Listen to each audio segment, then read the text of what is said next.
Hello, my name's Nicole D'Avila, and I'm very excited about our new book, The Future of Sacred Yoga Therapy. To me, sacred yoga therapy is about bringing the sacred wisdom of yoga into the future. Yoga has become popularized, and it's great. More people than ever are around the world are doing yoga.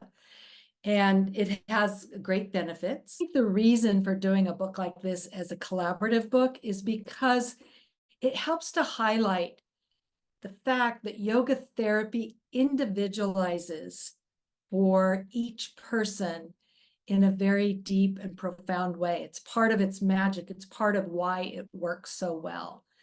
So by listening and hearing the stories and also receiving the wisdom and the practical tips that you'll get from this book from a variety of voices, a variety of backgrounds, I think you'll get a richer sense of what yoga therapy is and how it might be able to help you.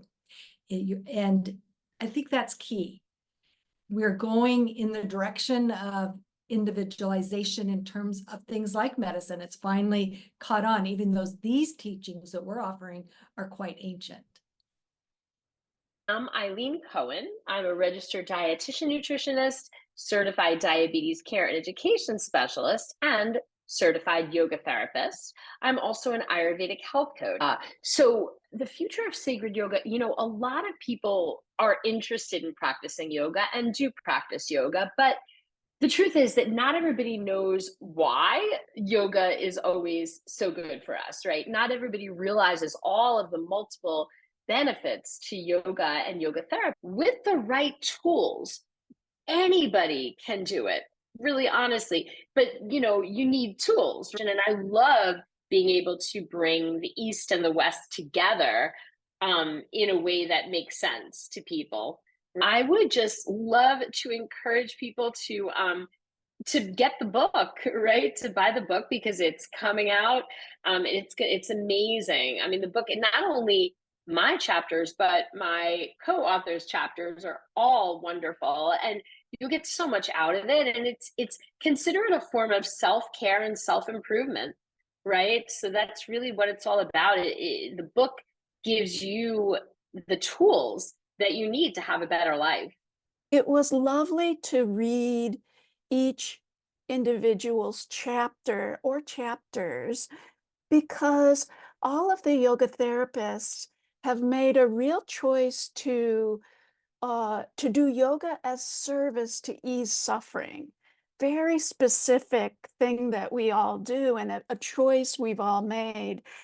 And this book is a little bit like looking behind the curtain for a collection of professionals who have dedicated their lives to service in this way. So in that way, it's a really cool and unique offering, I thought. My name is Adana McCarthy, and I am a Army physician assistant and a yoga therapist. And I wrote about my journey as a military yogi, starting off um, from a little hippie co-op in Long Beach, California, to joining the Army and being deployed almost immediately to Iraq. And using the practices and the things that I had learned from my previous yoga experience in Iraq with soldiers was really critical to us creating some calm in the midst of chaos and some equanimity, being okay when things are not okay. What the future of sacred yoga means to me is that um, we can help strengthen the resilience of our soldiers, of our military, as they move forward to do.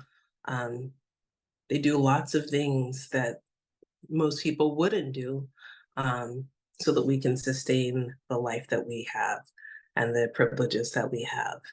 And so to have them go out and do what they do and come back broken feels like an injustice because of all of the service that they've done.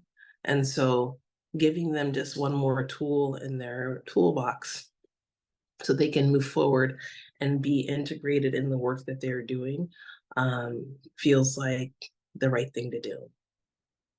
And the future. The next step is to really start helping to map and shape what's out there in terms of yoga for the military, because it's out there. Like there's a whole holistic health and fitness initiative that is a program of record for the Army. And in that program, they're talking about multiple pillars of health that include like mental and spiritual and all these different aspects, as well as like fitness and nutrition. Like, how do you create a holistically healthy soldier? And so when you are thinking about that, like if you're not entering yoga into the conversation, you're missing out. A lot of the problems we have today, we already have solutions. Now, in terms of accepting those solutions, many things need to happen. And part of that is science has come a long ways, and we've had great breakthroughs and wonderful things have come from science. So for the mindset of those in the Western world that need scientific validity, we now have that for yoga, and it's a growing body of research. Okay, so we have that now. And so we can scientifically take these ancient teachings and bring them in to the world, back into the world, into more common use than ever before. And that's exciting to me, to preserve the roots of the fullness of yoga therapy,